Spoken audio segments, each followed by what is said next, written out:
नमस्कार, आप देख रहे हैं आज तक। आपके साथ मैं हूं सईद अंसारी। स्वागत है आपका खबरदार में। आज खबरदार में हम सबसे पहले उस सिस्टम की, उस सोच का विश्लेषण करेंगे जिसमें बातें तो ओलंपिक मेडल लाने की होती हैं, लेकिन जमीन पर वो सोच रुमाल छू नाम के खेल पर खत्म हो जाती है। हरियाणा के सिरसा में रुमाल छू नाम की एक प्रतियोगिता हुई जिसमें हरियाणा के खेल मंत्री अनिल विज अपने मंत्री कोटे से 50 लाख रुपए रुमाल छू प्रतियोगिता को बढ़ावा देने के लिए देकर आए।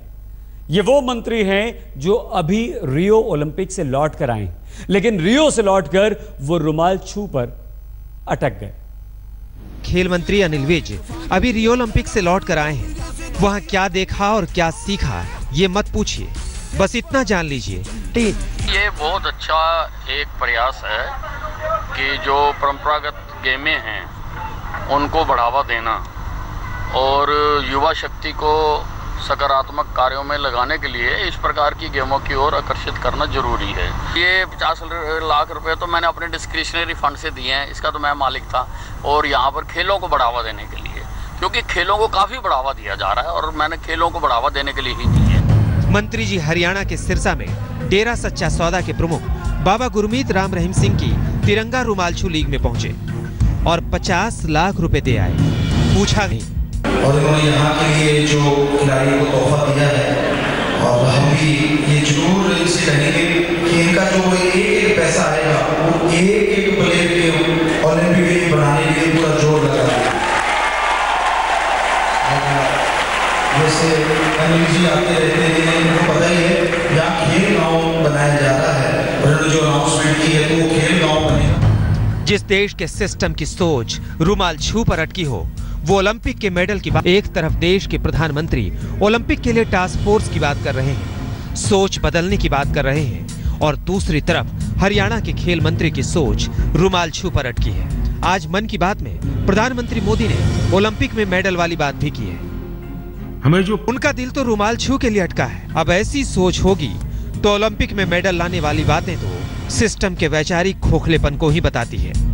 ऑपोजिशन को मुद्दे नहीं मिले, इसलिए वो कुछ ना कुछ ऐसा कुतर्क देकर मुद्दा बनाने की कोशिश करते हैं।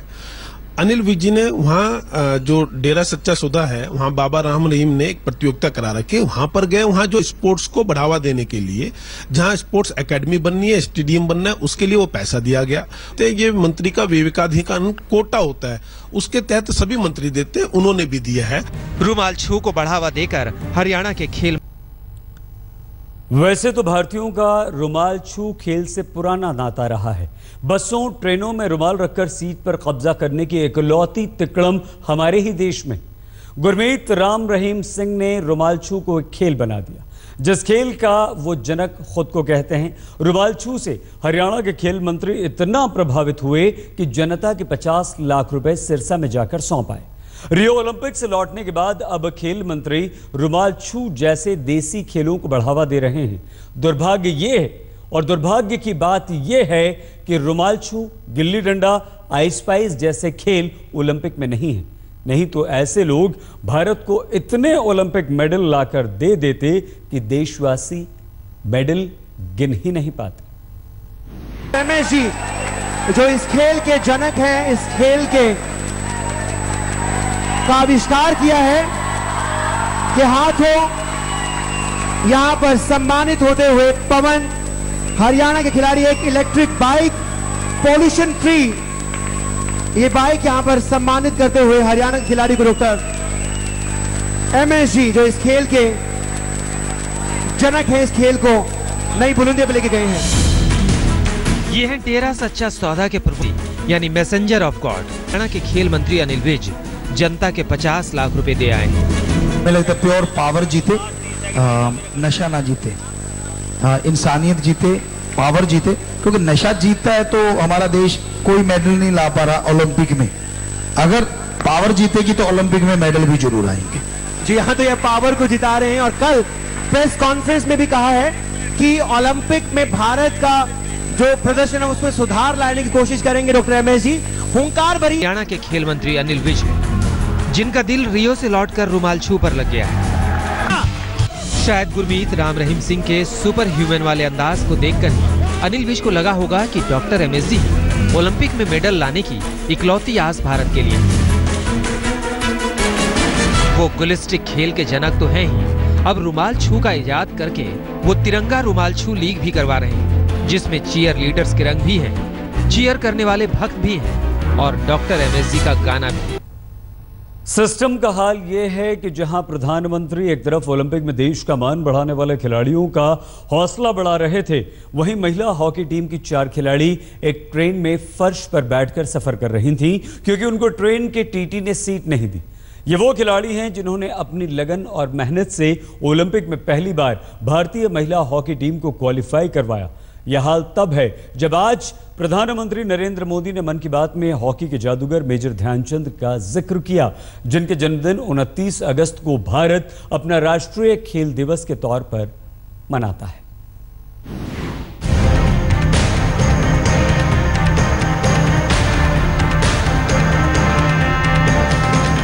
ये ओलंपिक में भारत का मान सम्मान बढ़ाने वाले चेहरे हैं, जिनसे आज प्रधानमंत्री नरेंद्र मोदी ने प्रधानमंत्री आवास में मुलाकात की।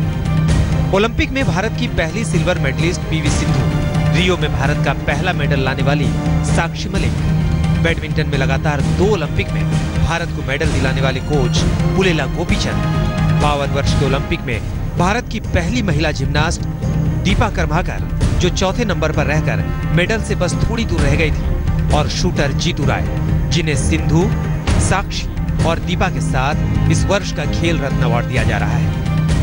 खेल के प्रति उनकी चिंता और खेल के प्रति उनका विकास जो है वो देश में स्वागत योग्य है, और इस तरीके के इनिशिएटिव्स हम लोग लगातार लेते रहेंगे, जिससे देश के अंदर खेल का ज़्यादा से ज़्यादा आने वाले टाइम के अंदर विकास हो। और जैसा प्रधानमंत्री जी ने कहा है कि आगे आने वाले ओलंपिक 2020, 2024 और 2028 की तैयारियां अभी से हम आरंभ कर सकें। लेकिन इस मान सम्मान के बीच सिस्टम की सोच क्या है, ये भी देखना जरूरी है। कल हॉकी के जादूगर मेजर ध्यानचंद का जन्मदिन 19 अगस्त है और भारत का राष्ट्रीय खेल दिवस है। लेकिन विडंबना देखिए कि ओलंपिक से लौट कर आई भारतीय महिला हॉकी की 4 खिलाड़ी को इसी सिस्टम में ट्रेन का टिकट तक नहीं मिलता।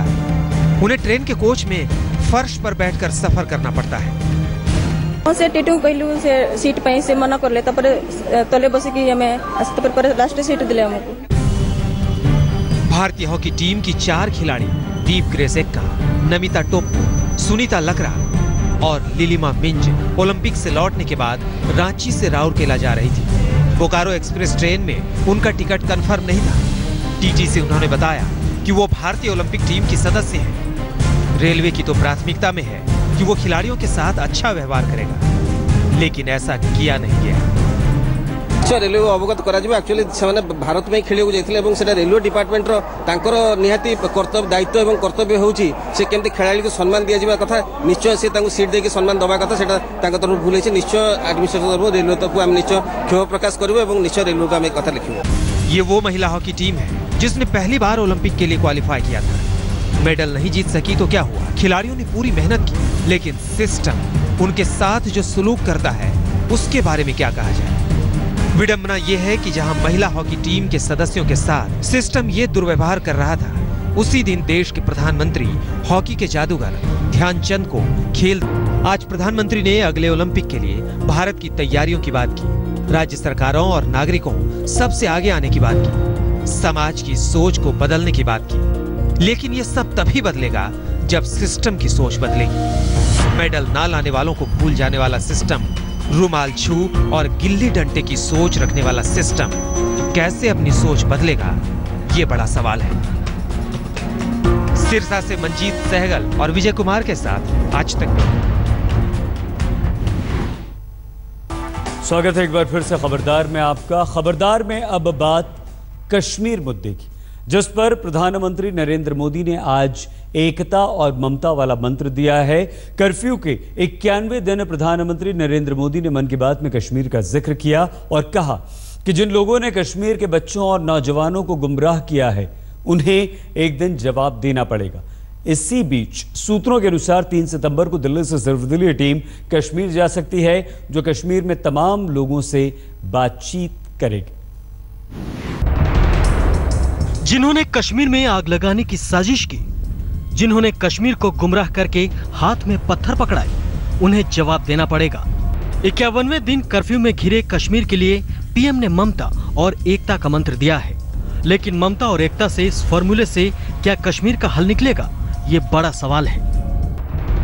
कश्मीर पर पीएम के मन की बात उस मीटिंग के बाद आई है, जो मीटिंग कल उन्होंने जम्मू कश्मीर की मुख्यमंत्री महबूबा मुफ्ती के साथ की थी।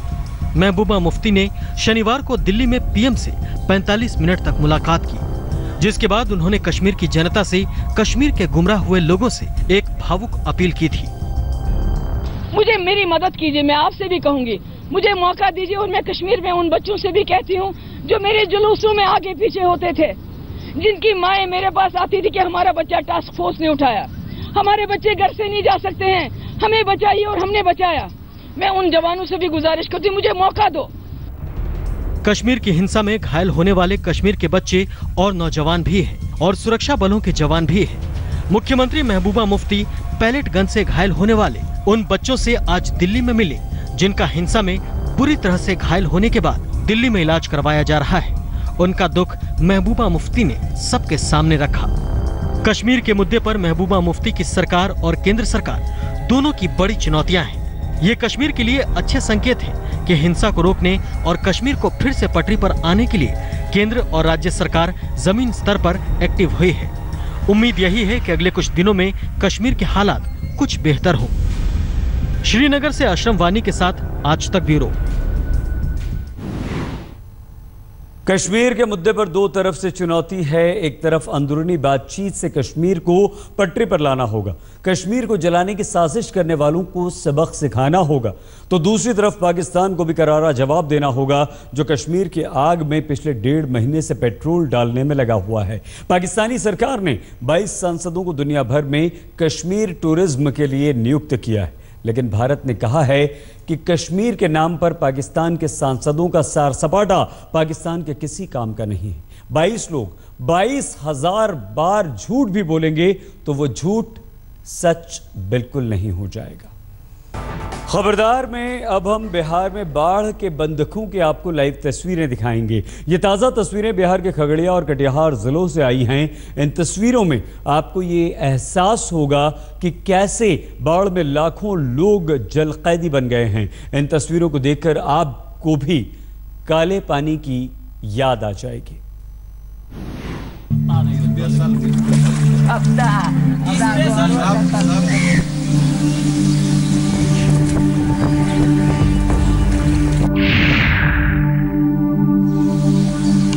ये बाढ़ में डूबे बिहार का दर्द है।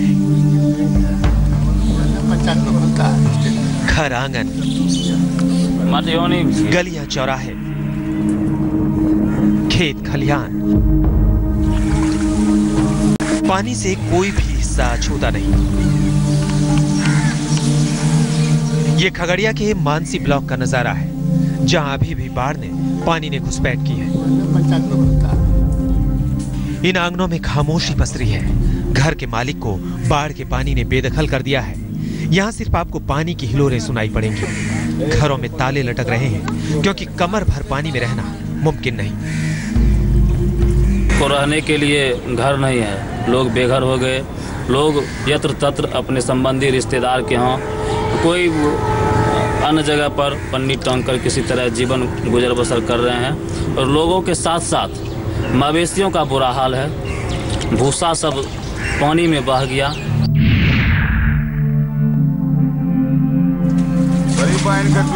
ये पूरा का पूरा गांव वीरान पड़ा है। गलियों में नावें चल रही हैं। गांव में वही बचा है जिनके घर पक्के के बने हैं, लेकिन उनके सामने भी छतों पर रहने की मजबूरी है। प्लास्टिक के साए तले सांस बचाने की कोशिश चल रही है। एक मकान से दूसरे मकान तक डूब कर जाना पड़ रहा है। देखिए कि यार घर में कितना पानी। जिनके पास पक्के मकान नहीं, उनकी गृहस्थी खुले आसमान के नीचे बिखरी पड़ी है। हम लोग 2-4 साल जो है ना पीछे पड़ जाएंगे। ये विकास बच्चे लोग को जो है ना ट्यूशन परीक्षा ये वो जो है ना सब बिल्कुल बंद है। बच्चे लोग ऐसे भी नाव, छोटा छोटा नाव दे रखा है, उससे डर लगता है कहीं वो जो है ना डूब जाएगा। बच्चे लोग को स्कूल जाने नहीं दे रहे हैं। कटिहार में गंगा और कोसी दोनों नदियों का जलस्तर बढ़ा तो कुर्सेला ब्लॉक का मधुली रिंग बांध 15 मिनट के भीतर धरती में समा गई।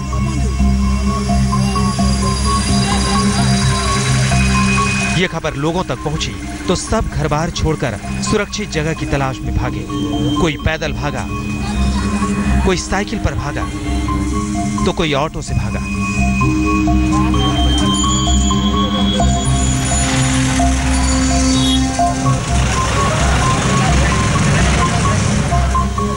बांध टूटने की खबर प्रशासन तक पहुंची तो उसके हाथ पांव भी फूल गए।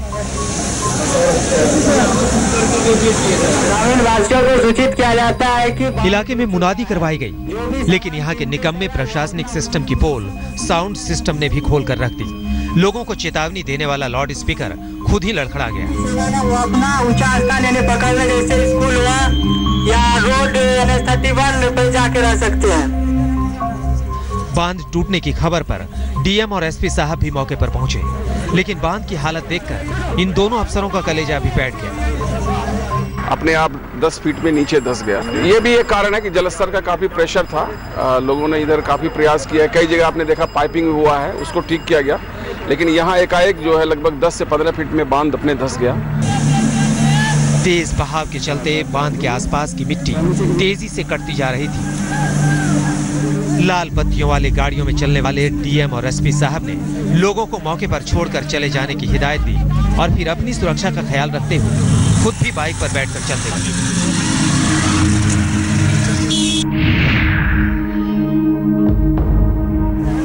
पिछले चंद घंटों में कटिहार और खगड़िया बाढ़ से बुरी तरह प्रभावित हुए हैं, लेकिन खगड़िया के माननीय सांसद कितनी मुस्तैदी से राहत कार्य में जुटे हैं, इनका सबूत ये गुमशुदा पोस्टर दे रहे हैं।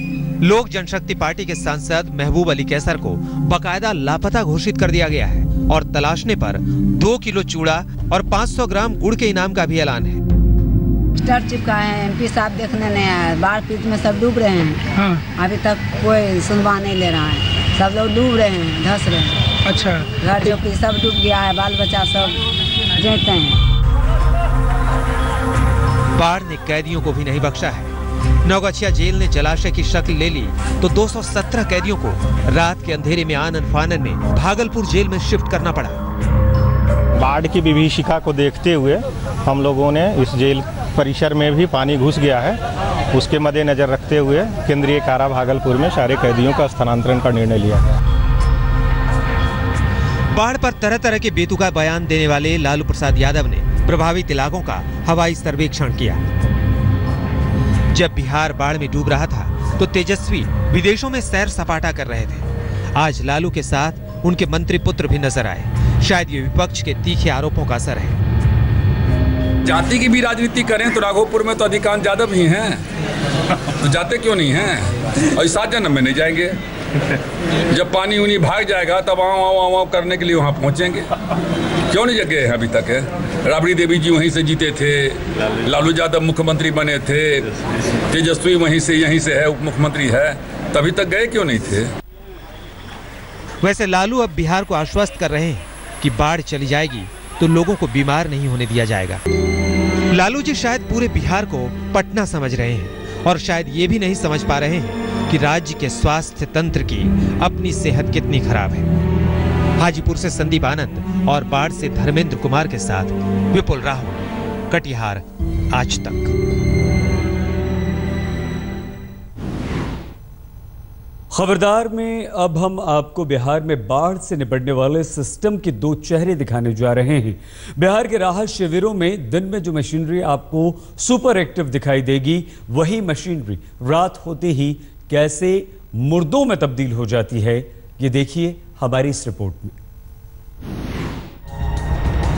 ये बाढ़ पीड़ितों के राहत शिविर के दिन की तस्वीरें हैं। बेगूसराय के 7 प्रखंडों पर हुए जलप्रहार के बाद राहत कार्यों का जायजा लेने पटना से भवन निर्माण विभाग के सचिव पहुंचे हैं। इस राहत शिविर में सब कुछ अच्छा है। चूल्हों पर खाना तैयार हो रहा है, लोगों को साफ सुथरा और अच्छा खाना खिलाया जा रहा है। राहत शिविर में बच्चों को जन्म देने वाली महिलाओं का भी खास ख्याल रखा जा रहा है। उन्हें मुफ्त दवाइयां और देखभाल के लिए अनुदान भी दिए जा रहे हैं। जिन गर्भवती महिलाओं का प्रसव इस अवधि में होना है, उनके लिए बच्ची के जन्म के समय 15,000 रुपये का विशेष अनुदान और बच्चे के जन्म के समय 10,000 रुपये का विशेष अनुदान दिया जाना है। तो इस जिले में इन 20 पंचायतों में उस तरह की कुल 129 महिलाएं हैं जिसको चिन्हित किया गया है। दिन के उजाले में और कैमरे के सामने मुस्तैद बिहार के अफसरों का अब दूसरा चेहरा भी हम आपको दिखाते हैं। हमने रात के अंधेरे में कुछ राहत शिविर का रियलिटी चेक किया। बड़की सिंघी राहत कैंप, रात 11 बजे।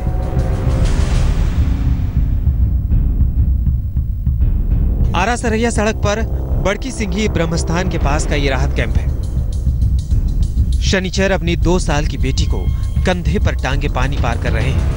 ना डॉक्टर ना कोई नर्स, इलाज के लिए उसे सदर अस्पताल ले जाना पड़ा। हमारा व्यवस्था में बहुत लड़की की तबीयत खराब है, आने जाने कोई व्यवस्था नहीं है, ना इधर यहाँ पर डॉक्टर लोग रहता है।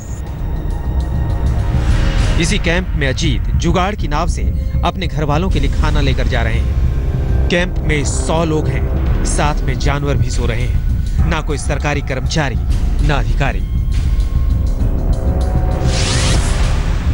रात 11:25, आरा बढ़ारा रोड। यहां धुधवा मोड़ पर मुख्य सड़क के किनारे 50 लोग आंधे पड़े हैं। कैमरे की लाइट चमकी तो एक की नींद खुल गई और इन कैंपों का सच भी खुलता चला गया। अधिकारी आते हैं, रहते हैं यहाँ, अधिकारी हैं? अधिकारी है, 1 घंटा आता है फिर चल जाता है। रात 12:30 बजे, कायमपुर झानपुर बांध।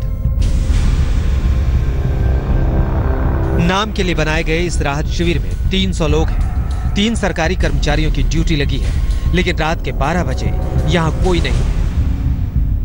मंगरू साहब परिवार के साथ जगे हुए हैं कि रात को कोई अनहोनी ना हो जाए। खाने का आलम यह है कि सुबह मिलता है तो शाम को नहीं मिलता। शौचालय वगैरह की कोई व्यवस्था नहीं। सवेरे खिचड़िए बन रहे हैं, सांझ के खिचड़िए खाई। रात 2 बजे, बिंदगावा राहत शिविर। यहाँ करीब 400 लोग मौजूद हैं। सुकांती देवी अपने दुधमुहे बच्चे के साथ बैठी है और बच्चे उनसे लिपटे हैं। मारे डर के नींद नहीं आती, बच्चों को दूध नहीं मिलता, दाना पानी सब के लिए तरस रहे हैं। कई लोगों की 10 दिनों से तबीयत खराब है, लेकिन देखने वाला कोई नहीं। बच्चा रहे, आंख में आई रहे, कान तो पूरा दवा नहीं खे। ये हाल आरा जिले के एक इलाके का है। जरा अंदाजा लगाइए कि बिहार की भयावह बाढ़ में कितने ऐसे ठिकाने और राहत शिविर होंगे जहां ये दुर्दशा होगी। जयप्रकाश सिंह, आरा, आज तक। बिहार में नदियों का पानी घट जरूर रहा है, लेकिन मौत के आंकड़े बढ़ रहे हैं। अब सारा दारोमदार इस बात पर है कि बिहार सरकार राहत के काम कितने असरदार तरीके से चलाती है। अब हम आपको वो अपडेट देते हैं जिनसे आप ये जान पाएंगे कि राहत के काम कितने जरूरी हैं। बिहार में बाढ़ प्रभावितों के लिए 544 राहत शिविर बनाए गए हैं। 4,97,000 लोगों का अभी तक रेस्क्यू किया जा चुका है। इनमें 2,66,000 लोग बाढ़ में अभी भी फंसे हुए हैं।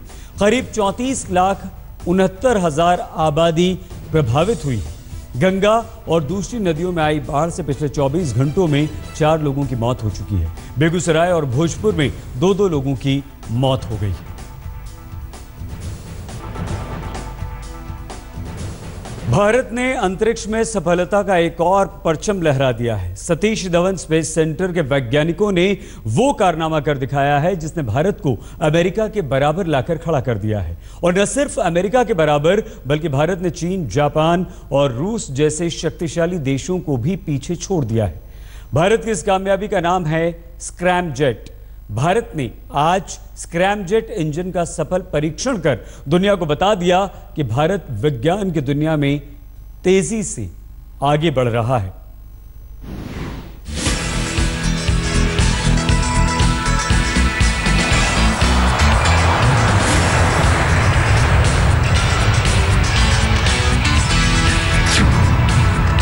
विज्ञान की दुनिया में भारत की नई उड़ान।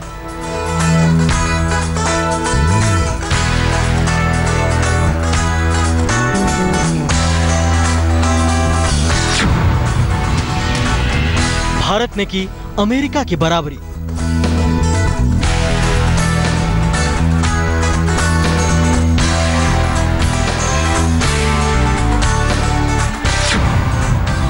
5 मिनट के टेस्ट ने रूस चीन को छोड़ा पीछे।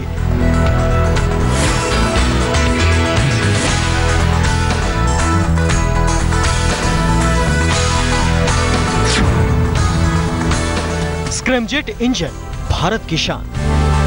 हवा में उड़ता ये स्क्रैमजेट इंजन आसमान में भारत की शान के कसीदे पढ़ रहा है। ये इंजन बता रहा है कि विज्ञान की दुनिया में भारत ने एक कदम आगे बढ़ा दिया है।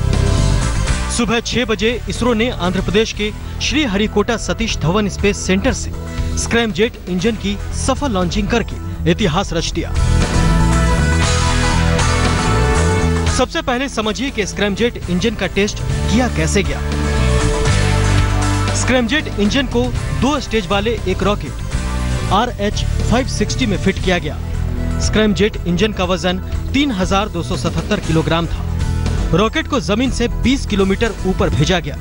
इंजन में लिक्विड हाइड्रोजन। लेकिन स्क्रैमजेट इंजन है क्या और इसका फायदा क्या होगा और ये दूसरे सामान्य इंजन से अलग कैसे है, ये वो सवाल हैं जिनके जवाब जानना बेहद जरूरी है। देखिए, स्क्रैमजेट इंजन सामान्य इंजन की तरह नहीं होते। सामान्य इंजन में फ्यूल और ऑक्सीडाइजर यानी 2 चैम्बर होते हैं। स्क्रैमजेट इंजन में ऑक्सीडाइजर चैम्बर नहीं होगा। स्क्रैमजेट में एयर ब्रीदिंग प्रॉपल्शन टेक्नोलॉजी का इस्तेमाल होता है। स्क्रैमजेट में लिक्विड हाइड्रोजन फ्यूल को जलाने के लिए हवा से ऑक्सीजन ली जाती है, बहुत जरूरी है। बाकी इंजनों के मुकाबले हल्का होता है। रॉकेट का वजन आधा हो जाएगा। स्क्रैमजेट इंजन के इस्तेमाल से लॉन्चिंग का खर्च कम होगा। हल्का होने से स्पेस में भारी पेलोड ले जाने में मदद मिलेगी। हवा से ऑक्सीजन लेकर फ्यूल जलाने में मदद करेगा। रीयूजेबल लॉन्च व्हीकल में इस्तेमाल किया जाएगा। हाइपरसोनिक स्पीड से काम करेगा scramjet engine. Satish Dhawan space centre के वैज्ञानिकों ने वाकई कमाल कर दिया है। इसकी जितनी तारीफ की जाए कम होगी। आज तक ब्यूरो। इसरो ने स्क्रैमजेट इंजन का सफल परीक्षण करके विज्ञान की दुनिया में एक नया इतिहास रच दिया है। स्क्रैमजेट का सफल परीक्षण भारत के लिए कितना बड़ा कदम है, यह इस बात से अंदाजा लगाया जा सकता है कि भारत ने अमेरिका की बराबरी कर ली है। नासा ने 2004 में स्क्रैमजेट की लॉन्चिंग की थी। अंतरिक्ष में स्क्रैमजेट के परीक्षण ने चीन, रूस और जापान को पीछे छोड़ दिया है। जापान, चीन, रूस और यूरोपीय देशों में स्क्रैमजेट की टेस्टिंग शुरुआती लेवल पर है। हालांकि आपको हम ये बता दें कि भारत ने 2006 में पहली बार स्क्रैमजेट का टेस्ट जमीन पर कर लिया था और अब अंतरिक्ष में भी सफल परीक्षण करके एक बार फिर भारतीय वैज्ञानिकों ने अपना लोहा मनवाया है। जाहिर सी बात है, वैज्ञानिकों ने भारत का सर गर्व से एक बार फिर ऊंचा किया है। खबरदार में फिलहाल इतना ही। अद्भुत, अकल्पनीय, अविश्वसनीय अब से कुछ ही पलों में आप देखिए श्वेता सिंह के साथ। देखते रहिए आज तक।